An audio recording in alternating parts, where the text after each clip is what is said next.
Guys welcome to ज्ञानियर्स। दोस्तों आज हम बात करेंगे क्या ट्रांक्जिमिक एसिड टैबलेट के बारे में। ट्रांक्जिमिक एसिड क्या होता है, कहाँ दिया जाता है, कैसे इस्तेमाल करना है, क्या इसका डोज होता है, काम कैसे करता है, सब कुछ जानेंगे इस वीडियो में। तो आप वीडियो को पूरा देखें। दोस्तों यहाँ पर ट्रांक्जिमिक एसिड को कई बार TX करके भी इसको इंडिकेट किया जाता है। TX से लिखा मतलब कि ट्रांक्जिमिक एसिड होता है, ठीक है।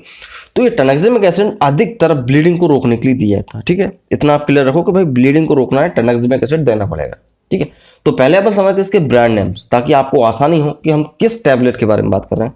तो भाई पोज आता है, टानोस्टेट आता है, टी स्टेट आता है, ट्रापिक आता है, क्लिप 500 का टैबलेट आता है, और टेक्साकाइन और ट्रेनेक्सा। ये काफी ज्यादा फेमस ब्रांड नेम्स हैं दोस्तों, जो कि आपके आसपास आपको मिल सकते हैं, डॉक्टर आपको प्रिस्क्राइब कर सकता है। अभी हम समझेंगे कि ये काम कैसे करता है। देखो भाई, ये जो ड्रग होता है ये एंटी फाइब्रोलाइटिक ड्रग कहलाता है। अभी एंटी फाइब्रोलाइटिक को समझो थोड़ा सा, ज़्यादा डिटेल में नहीं बताऊंगा, लेकिन आपको समझ में आएगा बहुत आसान भाषा में। जब भी किसी व्यक्ति को चोट लगती है, कोई ब्लीडिंग होती है, तो वहाँ पे क्या होता है, क्लॉटिंग बनती है, खून का रक्त का थक्का बन जाता है। वो कैसे बनता है, वहाँ पे फाइबर्स का जाल बन जाता है। जितना ज़्यादा फाइबर्स का जाल बनेगा उसका क्लॉटिंग बढ़ जाएगा और ब्लड का लॉस होने से बच जाता है, ब्लीडिंग रुक जाती है ना। तो कई बार क्या होता है कि ये फाइबर बन नहीं पाते हैं, फाइबर्स टूट जाते हैं, मतलब कि उनका फाइब्रोलाइसिस होने लगता है। टूटने लगे मतलब कि अब फाइब्रोलाइसिस होने लगा, क्लॉटिंग हो नहीं पाएगी, तो ब्लड बहना बंद ही नहीं होगा कभी, ठीक है ना। तो ब्लड बहना बंद नहीं होता है क्योंकि फाइबर्स टूट जाते हैं, फाइबर्स का लाइसिस हो जाता है। इसलिए इस ड्रग को क्या बोलते हैं, एंटी फाइब्रोलाइसिस, एंटी फाइब्रोलाइटिक। ये फाइबर्स को टूटने नहीं देता, जिस जगह पे ब्लड ब्लीडिंग होना है वहां पे क्लॉटिंग को बना के रखता है।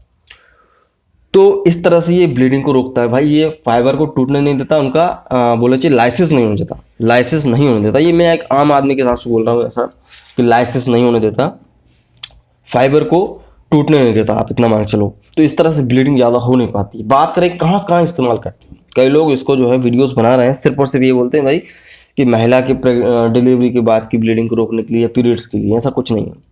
ब्लीडिंग मतलब ब्लीडिंग, वो किसी भी एज ग्रुप में हो, वहाँ पे ब्लीडिंग होगी तो आपको ट्रांक्जिमिक एसिड टैबलेट देना ही पड़ेगा। आदमी औरत किसी में भी, पाइल्स में तक देते हैं। पाइल्स होता मतलब कि हेमरोइड्स होता है, उसमें क्या होता है भाई, आदमी लेटरिन करता है, ब्लड आता है, तो वहाँ पे भी दिया जा सकता है। डेंटल पेन मतलब दांत निकलवा के ब्लड आ रहा है तो डेंटल में भी देंगे। डेंटिस्ट बहुत ज़्यादा इस्तेमाल करते हैं, 500 मिलीग्राम का टैबलेट आधा दे देते हैं, 250 मिलीग्राम करके। तो मतलब डेंटिस्ट भी इस्तेमाल करते हैं। नॉर्मल सा सर्जन जो होता है, वो टाँके लग गए हैं, बहुत ज़्यादा ब्लीडिंग हुई है और ट्रामेटिक सर्जरी हुई है, वहाँ पे ट्रांक्जिमिक एसिड का इंजेक्शन लगाया जाता है। गायनेकोलॉजिस्ट तो करेंगे ही करेंगे, क्योंकि उनका ही एक प्रकार से, क्योंकि महिला को पीरियड्स आते हैं, एक्सेसिव ब्लीडिंग होती है, अनियमित, अनकंट्रोल्ड, अनियंत्रित महामारी बोल सकते हैं आप इसे। ब्लड आना बंद ही नहीं हो रहा है, या कुछ कॉन्ट्रासेप्टिव पिल्स खाई थी, उसके बाद ब्लीडिंग ऐसी हुई कि बंद ही नहीं हो रही है, तब भी दिया जा सकता है। यस, सर्जरियन सी सेक्शन हुआ है, महिला की डिलीवरी हुई है और ब्लीडिंग आना बंद नहीं हो रही, तब भी दे सकते हैं। तो कैसे भी ब्लीडिंग हो वहाँ पे इसको दिया जा सकता है, टैबलेट या इंजेक्शन के फॉर्म में, ठीक है। तो ये नहीं कह सकते कि आपको भाई किसी पर्टिकुलर किसी महिला या आदमी के लिए होता है, ऐसा कुछ नहीं होता, कि सबके लिए चलता है, ठीक है। नाक में से ब्लीडिंग हो रही तो आप ट्रांक्जिमिक एसिड दोगे तो भी काम चल जाएगा। यहाँ तक कि ट्रांक्जिमिक एसिड के कुछ माउथ वॉश भी आते हैं, आप खुद सोचिए। अब वो मिलेंगे कि नहीं मिलेंगे ये मैं नहीं जानता, लेकिन आते हैं। कई बार लोगों के अंदर से मुंह में से ब्लीडिंग आ जाती है, जो भी हो, तो उसके माउथ वॉश से कुल्ला करना पड़ता है, तो ठीक हो जाता है। ब्लीडिंग होना, ब्लीडिंग रोकना है तो लगाया जा सकता है, खिलाया जा सकता है ट्रांक्जिमिक एसिड। बात करेंगे कुछ इसके कॉन्ट्राइंडिकेशंस की। कॉन्ट्राइंडिकेशंस क्या हो सकते हैं, अगर किसी को, मरीज को दोहरे वगैरह आते रहते हैं, झटके वगैरह आते रहते हैं, मिर्गी वगैरह होती है, तो उसको नहीं लगाना है, ठीक है ना, उसकी समस्या बढ़ जाएगी।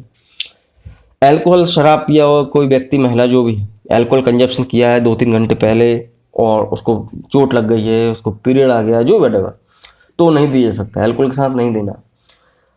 प्रेगनेंसी में सेफ रहता है, बट ब्रेस्ट फीडिंग मदर्स को नहीं देना, ठीक है ना। प्रेगनेंसी में सेफ है, कोई दिक्कत नहीं देगा ज़्यादा, बट फिर भी गायनेकोलॉजिस्ट की सलाह तो बनती है, आपको लेना चाहिए। और किडनी, सिर्फ और सिर्फ किडनी खराब नहीं होना चाहिए। किडनी की समस्या अगर है किसी को तो उसको नहीं देना है, लिवर वगैरह से कोई फर्क नहीं पड़ता। बात करेंगे इसके कुछ साइड इफेक्ट्स की, कि भाई साइड इफेक्ट क्या क्या हो सकते हैं। इसमें क्या होता है कि भाई टायर्डनेस होगी, थकावट सी होने लगी, अपने आप ही थकावट होने लगेगी, आदमी का काम करने का मन नहीं होगा, लेडीज़ का काम करने का मन नहीं होगा, ऐसा लगेगा सुस्ती सी बनी रहेगी, हाथ पैर दुखने लगेंगे, मसल्स में पेन होगा, हड्डियों में दर्द होगा, जोड़ों में दर्द होगा। यही इसके कुछ साइड इफेक्ट होते हैं। यहाँ पे एक और चीज़ ऐड करना चाहूँगा दोस्तों कि कई बार महिलाएं कॉन्ट्रासेप्टिव पिल्स के साथ इसको ले लेती हैं, जो कि नहीं करना। हमेशा याद रखो कि कोई भी कॉन्ट्रासेप्टिव पिल हो उसके साथ आपको नहीं देना है, चाहे 1-1-72 हो, MTP किट हो या सखी सहेली हो, जो भी वटेवर चॉइस बॉयज जो भी आती हैं उनके साथ इसको नहीं देना है, ठीक है। और तो और जो भी थिनर ब्लड थिनर्स आते हैं, वारफरिन, हिपेरिन, इनके साथ भी इसको नहीं दिया जाता। इसके कुछ इंट्रैक्शंस मैं आपको बता रहा हूँ, ड्रग इंट्रैक्शंस। कॉन्ट्रासेप्टिव पिल्स और ब्लड थिनर्स, वारफरिन, हिपेरिन के साथ नहीं दिया जाता। बात करेंगे कि इसके डोज क्या हो सकता है, तो देखो भाई, इंजेक्शन का डोज तो ये होता है कि उसको जरूरत पड़ने के हिसाब से लगाया जा सकता है। ज़्यादा एक्सेसिव ब्लीडिंग है तो उसको आप डायरेक्ट IV इंजेक्शन लगाना। और टैबलेट की बात की जाए, 500 मिलीग्राम का टैबलेट जो है दिन में 3 बार दिया जा सकता है, दिन में 3 बार, ठीक है। तो यही इसका कुछ होता है कि भाई दिन में 3 बार, वो भी 4 से 5 दिन के लिए। और एक चीज़ हमेशा याद रखो, 24 घंटे में 3 गोली से ज़्यादा नहीं खानी है। आदमी हो औरत हो कोई भी हो, उसको ब्लीडिंग में आराम मिल जाता है। यहाँ पे एक और चीज़ बता दूं दोस्तों कि ट्रानेक्जिमिक एसिड कई बार एटामसाइलेट के साथ आता है और मेफेनिक एसिड के साथ आता है। वो इसलिए आता है क्योंकि एटामसाइलेट भी ब्लीडिंग को ही रोकता है एक्चुअली, और मेफेनिक एसिड पेट दर्द वगैरह में, एब्डोमिनल क्रैम्प्स वगैरह जो होती हैं उनमें काम कर जाता है। तो इनके ऊपर भी मेरा वीडियो है, आप वो देख लेना। तो ये होता है दोस्तों ट्रानेक्जिमिक एसिड। आई होप कि आपको वीडियो समझ में आया होगा। समझ में आया तो लाइक करें, नए हमारे चैनल पर प्लीज चैनल को सब्सक्राइब कर सकते हैं। सो मैं मिलता हूँ अगले वीडियो में दोस्तों। जय हिंद, वंदे मातरम।